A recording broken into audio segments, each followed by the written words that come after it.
Have you ever wondered how a tiny, uninhabited shoal could become a hotbed for international tension? Let's dive into the heart of the South China Sea where a seemingly insignificant piece of land, the Second Thomas Shoal, lies. It's not much to look at, but its strategic location has made it a focal point of international disputes. Nestled within the Spratly Archipelago, the Second Thomas Shoal is within the Philippines' exclusive economic zone. However, this hasn't deterred claims from other nations, particularly China, igniting a spark of tension that refuses to dim. This dispute was further inflamed in 1999 when the Philippines intentionally grounded their Navy ship, the BRP Sierra Madre, on the shoal. A clever strategy, some might say, to reinforce their sovereignty claims over the Spratly Archipelago. But this act was not taken lightly. China, who also claims the majority of the South China Sea, saw this as a direct challenge. The grounding of the BRP Sierra Madre, a dilapidated vessel now acting as an outpost, was the match that ignited a geopolitical firestorm. It signaled a clear intent from the Philippines. They were staking their claim, and they weren't backing down.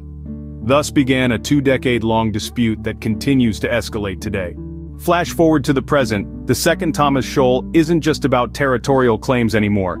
Instead, it has morphed into a hotbed of maritime tensions. The escalation began when the Chinese Coast Guard decided to flex its muscles, blocking and even using water cannons on Philippine resupply boats.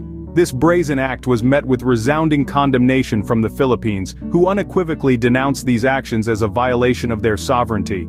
The implications of China's aggressive stance are far-reaching, threatening to destabilize the precarious balance in the South China Sea. This has prompted an international outcry, with the United States stepping up to condemn China's actions and reaffirm their mutual defense commitments with the Philippines. However, in a recent turn of events, the number of Chinese Coast Guard vessels in the area has decreased, and the Chinese maritime militia vessels have made their exit. This could be a sign of China attempting to de-escalate the situation, or it could be a strategic move to keep the international community guessing. These actions have brought the Second Thomas Shoal into the international spotlight, making it a flashpoint in the South China Sea dispute. So, where does this leave us today? In the face of increasing tensions, the Philippines has taken decisive action, resuming their military resupply mission to the troops stationed on Second Thomas Shoal in the South China Sea. This move comes despite previous blockades by Chinese Coast Guard vessels. Simultaneously, the Philippines has rejected China's demand to remove the BRP Sierra Madre, a grounded Navy ship that has been stationed on the Second Thomas Shoal since 1999. The ship serves as a concrete reinforcement of the Philippines' sovereignty claims in the Spratly Archipelago. This dispute is further complicated by the international arbitration ruling in 2016 that stated China's 9-dash line, a demarcation line used by China for their territorial claims in the South China Sea, has no legal basis.